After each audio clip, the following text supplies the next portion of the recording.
Tahun ini sulit dan tahun depan sekali lagi saya sampaikan akan gelap. Kristalina Georgieva mengatakan ekonomi dunia pada 2023 akan gelap. Pemirsa, Kepala Bank Dunia dan Direktur Pelaksana Dana Moneter Internasional kembali memperingatkan perihal resesi global.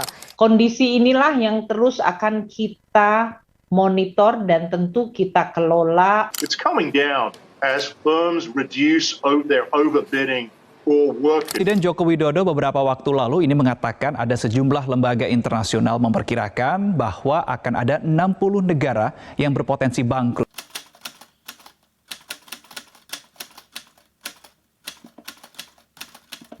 Ada apa di tahun 2023? Apa benar akan resesi? Lalu, apa yang harus kita lakukan?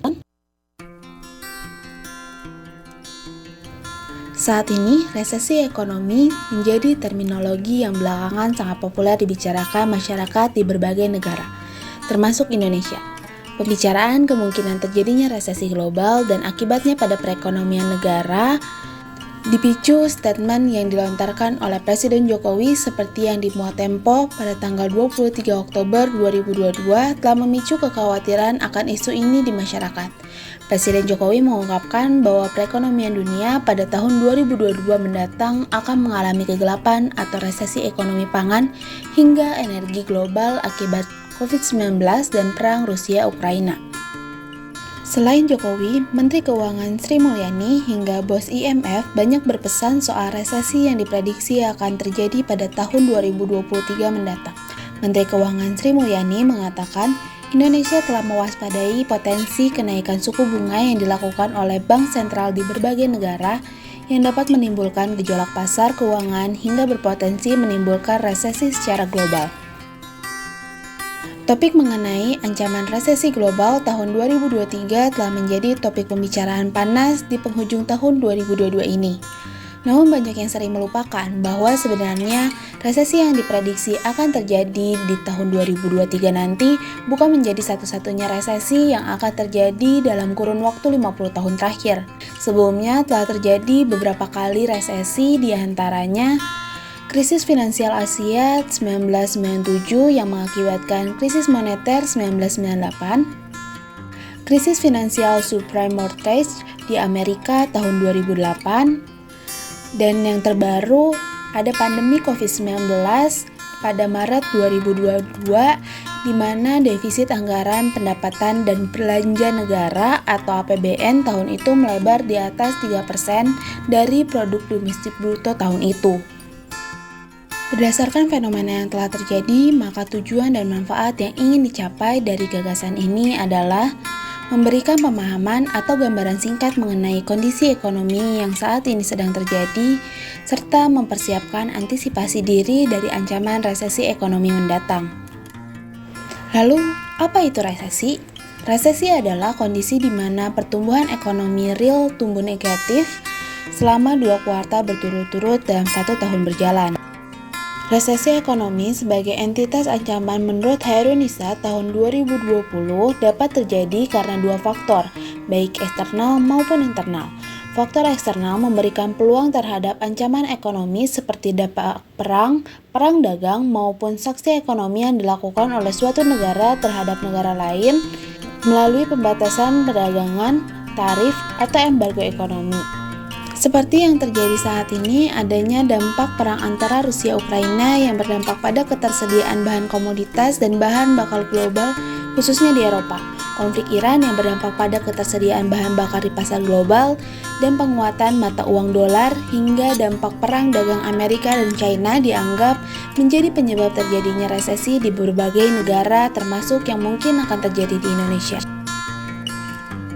Kondisi perekonomian global saat ini memang sedang dihadapi dengan ketidakpastian yang diperkirakan masih akan berlanjut pada tahun depan.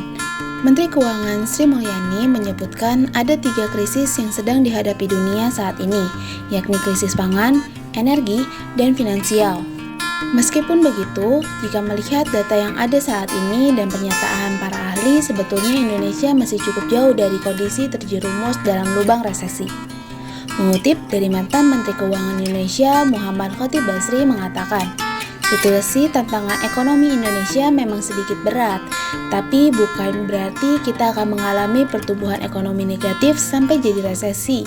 Dimana kalau ekonomi biasa tumbuh di 5,2%, mungkin di tahun 2023 kita akan tumbuh sedikit di bawah 5%. Selain itu, jika melihat data pertumbuhan ekonomi Indonesia saat ini, kondisi ekonomi Indonesia masih dapat dikatakan baik-baik saja.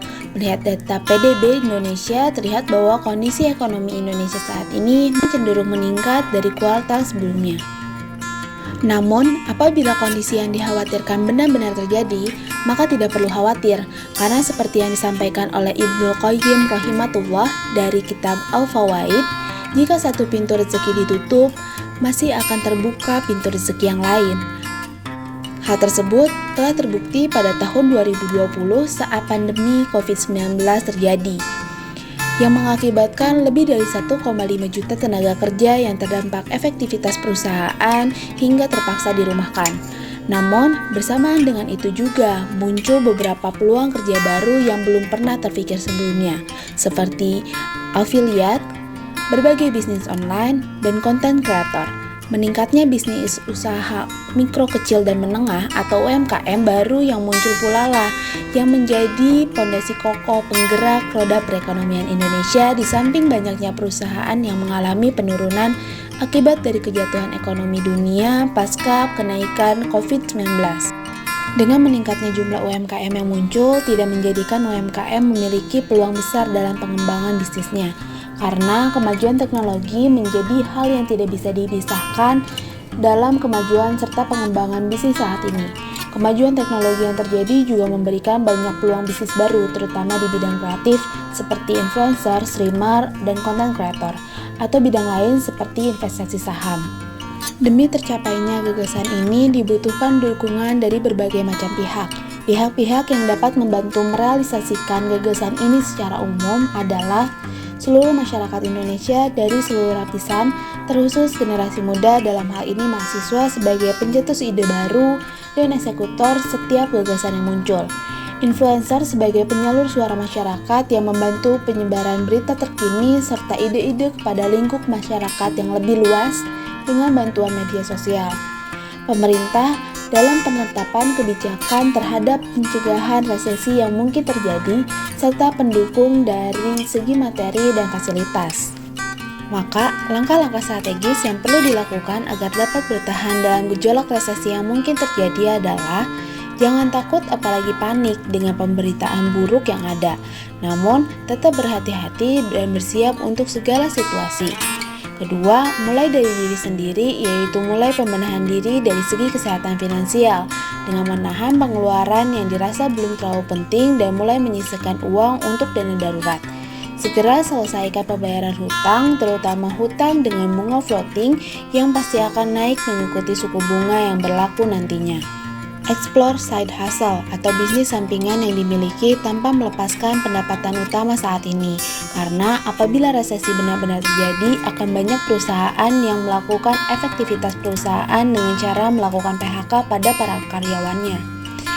Explore side hustle dengan terus berinovasi dan berpikir secara terbuka dalam menghadapi seluruh peluang baik yang mungkin muncul dengan menerapkan seluruh ilmu yang telah diketahui, sehingga apabila resesi benar-benar terjadi, maka kita akan lebih siap dari segi persiapan finansial. Kesimpulan dari gagasan daya pikir kreatif dalam menghadapi resesi ekonomi di era digitalisasi adalah dengan terus berupaya berpikir kreatif dan terbuka akan mendatangkan peluang-peluang baru bahkan pada hal yang belum pernah terpikirkan sebelumnya. Explore bisnis yang ditekuni saat ini dengan memanfaatkan seluruh tren dan teknologi yang ada secara maksimal, terutama dalam hal digitalisasi bisnis sebagai sarana pengembangan bisnis yang lebih luas.